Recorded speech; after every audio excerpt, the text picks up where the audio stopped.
Hello everyone, this is a guide to killing the Queen Black Dragon. I'm making it on the day of release, so it's probably not the best guide ever, but it'll get you by pretty easily, I'd say, once you get some practice anyway. So I've got these inventory picture in the description if you didn't see it there, and to get there you should hopefully know how, but if you don't, then just follow this video clip. The portal requires 60 summoning to go through, and once you get to the QBD you should overload an anti-fire pot. I recommend setting a timer if you have one, just so you know when your overload's going to run out. And yeah, you definitely don't want to be stuck without an anti-fire. Also, I should mention that I'm using a Dragonfire shield in this. You don't need that. If you use a super anti-fire, you don't need any Dragonfire shield or anti-dragon shield. If you're using a normal anti-fire potion, you will need an anti-fire or Dragonfire shield. So the first phase is relatively easy. The main trick for QBD is always to read what it says in the chat. So when it's going to do that firewall attack, it'll say something in the chat about breathing in deeply or something like that. And I'll put all of the things that it says and what it means in the description, so you can just check that there for all of those.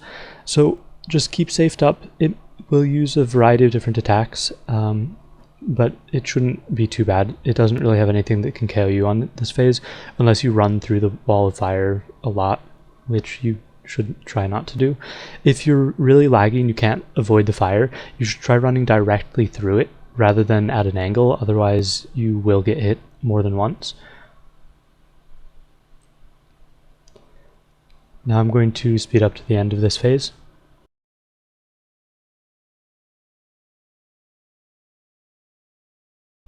Okay, so between phases you need to click on the artifacts in order to go on to the next phase, and while the crystal there is red, it'll start spitting out grotworms, and you want to avoid that whenever possible because the grotworms use magic and they'll hurt a lot. So if there are multiple grotworms, you should use mage protect and kill them as soon as possible. If there's just one, then stick with range protect so the QBD doesn't hurt too much. And so yeah, then just keep killing the QBD. The second phase isn't really much different, except that these spirits come out. And the trick with the spirits is that they make these things of weird stuff go on the ground underneath them when they spawn, and that will sort of follow you, and it'll hurt you a lot. It'll hurt you about 200 per tick, so you do not want to be standing on that.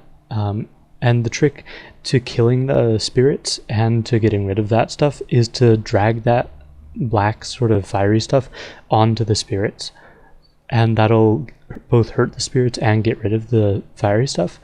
So in order to do that effectively, I recommend standing and waiting for a second or two. When the spirits are spawned, you'll see it in the chat window as with the fire attacks and things. So as you can see here, it says it, and then I wait a second and then I walk over it. If you walk too early, it'll push the spirit out of the way, and the circle stuff on the ground just will avoid it, so it'll keep following you and hurting you. So that takes a bit of practice. That's probably the most difficult part of the QBD fight, just getting the spirits and that to work. So that's really all that you have for this phase. Just keep an eye out on the health bar for the QBD at the top. When it's getting to be red barred, make sure you're ready to run to the crystals in order to activate them and go to the next phase. If you let too many grotworms appear, you will get hurt a lot, because either you mage protect or you range protect, but you're going to get hit by something. Also, do not stand over the water. The water, it has some sort of raw magic thing, and wow, I almost got killed there. The water has some sort of raw magic thing which will hurt you if you stand on it for too long, so you want to stay off of it as much as possible. Okay, and so the QBD is almost to the end of this phase, so I'm getting ready to run over to the southwest crystal. The crystals always activate in the same order, so it's the one in the middle of the arena, then the southwest, then the east, and then the center one to the south. It's very important to make sure that you safe up as well, because there's really no reason not to. Just make sure that you use some super restores if your stats are getting drained too much.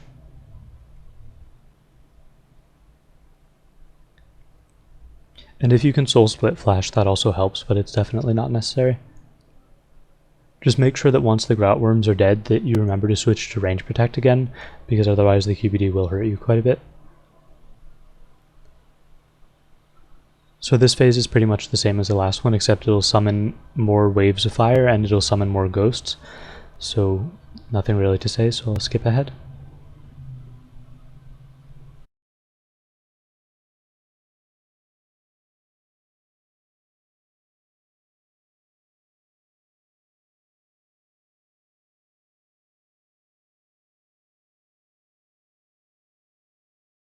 Okay, so here we are, it's almost dead.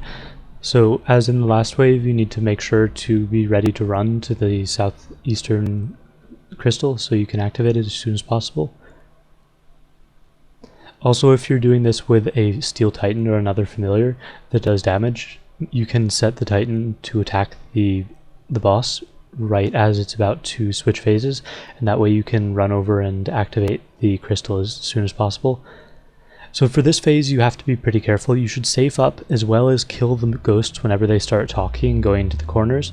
When they start talking, either it means that they're going to do another one of those black circle things on the ground, in which case you need to lure the black circle things onto the ghosts.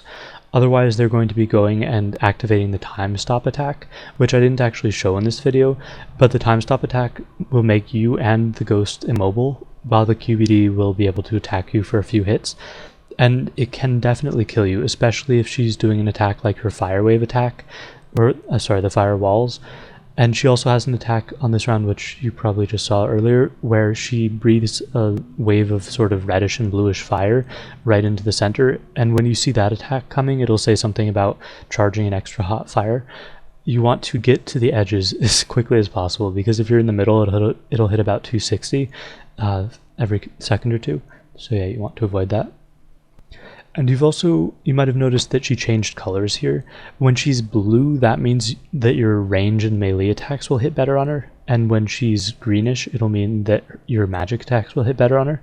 But it doesn't really matter because you're not hybriding, you're just using one attack style. The experience hits are pretty ridiculous in here. You get so much experience.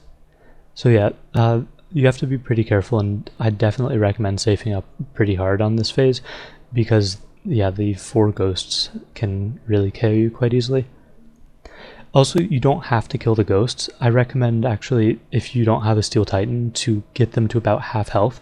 That way, if they do start activating the time stop attack, you can kill them quickly and avoid the attack, and she won't summon new ones, or not immediately anyway. And so yeah, that's it. That's the final phase. It's really not that difficult once you get some practice, but it does take a bit of practice to avoid getting killed. So yeah, that's everything. So then you just go into the little staircase here, go down and select your rewards. Make sure you select bank all or take all, because there is a discard button. You don't really want to discard stuff. And overall, I think the QBD update was quite good. I like how the normal drops pay off your potions pretty much every time. You get about, I'd say, 200k on average in drops, not including the dragon hides, which currently are worth quite a lot. So it's good money. You can probably get a kill every 10 minutes or something with this method. So you can do 6 kills an hour. I have no idea what the actual drop rates for the good stuff is, so yeah, I can't really help with cash per hour, but it is a good boss, and once better methods come out, it'll be even better for money. So yeah, if you like this guide, give it a thumbs up please, and good luck at QBD, and I'll be making more QBD videos in the next few days, definitely, probably live streaming as well. So thank you for watching.